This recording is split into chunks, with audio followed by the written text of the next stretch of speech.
ನನ್ನ ಹೆಸರು ಅಕ್ಷಿತಾ, ನಾನು ನೆಲಮಂಗಲದಿಂದ ಬಂದಿದ್ದೀನಿ. ನಾನು 9th ಸ್ಟ್ಯಾಂಡರ್ಡ್ ಇದ್ದಾಗ ನನಗೆ ಇದ್ದಕ್ಕಿದ್ದಂಗೆ ಅವ್ರಿಗೆ ಕಾಲು ಊತ ಬಂದು ಪ್ರಾಬ್ಲಮ್ ಆಯಿತು.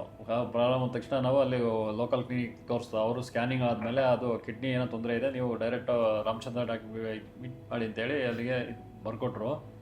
ರಾಮಚಂದ್ರ ಸರ್ನ ಭೇಟಿ ಮಾಡಿದಾಗ ಅವರು ನನಗೆ ಬಯೋಪ್ಸಿ ಮಾಡಬೇಕು ಅಂತ ಹೇಳಿದ್ರು. ಬಯೋಪ್ಸಿ ಮಾಡಿದ್ಮೇಲೆ ಆ ಬಯೋಪ್ಸಿ ಬಂದಮೇಲೆ ಗೊತ್ತಾಯಿತು ಕಿಡ್ನಿ ಆಲ್ರೆಡಿ 90% ಫೇಲ್ ಆಗಿದೆ, ಇನ್ನು 10% ಇದೆ, ಇನ್ನು 4 ಮಂತ್ಸಲ್ಲಿ ಇದು ಡಯಾಲಿಸಿಸ್ ಬರೋ ಸ್ಟೇಜ್ ಇದೆ ಅಂತ. ನಮಗೆ ಏನು ಮಾತಾಡಬೇಕು, ಏನು ತೋರಿಸ್ಬೇಕು ಅಂತ ಗೊತ್ತಾಗಲಿಲ್ಲ. 4 ಮಂತ್ ಟ್ರೀಟ್ಮೆಂಟ್ ಆಗೋಷ್ಟೊತ್ತಿಗೆ ಡಯಾಲಿಸಿಸ್ ಸ್ಟೇಜಿಗೆ ಬಂತಾಯಿತು. ಟ್ಯಾಬ್ಲೆಟ್ಸ್ ಕೊಟ್ಟರು, ಬಟ್ ಆದರೂ ಅದು ಕ್ರಿಯೇಟಿನ್ನು ಜಾಸ್ತಿ ಆಗಿದ್ದಕ್ಕೆ ಡಯಾಲಿಸಿಸ್ ಮಾಡಬೇಕು ಅಂತ ಹೇಳಿದ್ರು.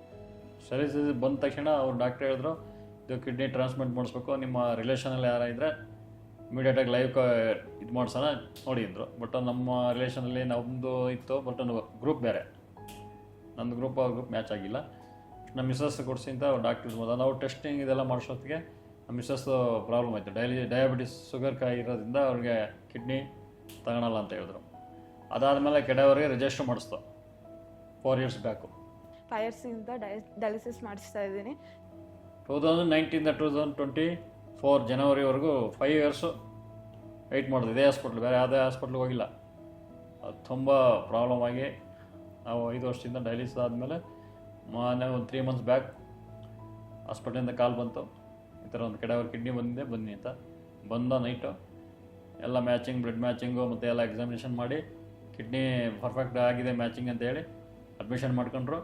ಒಂದು ಬೆಳಗ್ಗೆ 1 hour, ಬೆಳಗ್ಗೆ ಒಂದು 6-7 o'clock ಟ್ರಾನ್ಸ್ಪ್ಲಾಂಟ್ ಮಾಡಿ ಆಪ್ರೇಷನ್ ಮಾಡಿದ್ರು. ಸೊ ಇವಾಗ ರೀಸೆಂಟಾಗಿ January 2024 ನನಗೆ ಕಿಡ್ನಿ ಟ್ರಾನ್ಸ್ಪ್ಲಾಂಟ್ ಆಯಿತು. 3 months ಆಯಿತು. ಸೊ ಆರಾಮಾಗಿದ್ದೀನಿ, ಏನೂ ಪ್ರಾಬ್ಲಮ್ ಇಲ್ಲ. ಸೊ ರಾಮಚಂದ್ರ ಸರ್ ನನಗೆ 5 yearsಯಿಂದ ತುಂಬ ಚೆನ್ನಾಗಿ ಟ್ರೀಟ್ ಮಾಡಿದ್ದಾರೆ. ಈಗ ಮಗಳು ತುಂಬ ಆರೋಗ್ಯವಾಗಿದ್ದಾಳೆ, ಅದೇ ತೊಂದರೆ ಇಲ್ಲ. ಬಟ್ 15 days ಈಗ ಚೆಕಪ್ ಬರ್ತಿದ್ದಾರೆ. 15 days ಬಿಟ್ಟು ಬರ್ತಾಯಿದ್ದೀವಿ ಸರ್. ಮತ್ತು ಇವಾಗ ಆರಾಮಾಗಿದ್ದೀನಿ. ಮುಂಚೆ ಡಯಾಲಿಸಿಸ್ಗಿಂತ ಮುಂಚೆ ಹೇಗಿದ್ನೋ ಹಾಗೆ ಆರಾಮಾಗಿದ್ದೀನಿ. ರಾಮಚಂದ್ರ ಸರ್ಗೆ, ಅವರಿಗೆ ನಮ್ಮ ಫ್ಯಾಮಿಲಿ ಕುಟುಂಬದ ಪರವಾಗಿ ತುಂಬ ಧನ್ಯವಾದಗಳು ಹೇಳ್ತೀವಿ ಸರ್.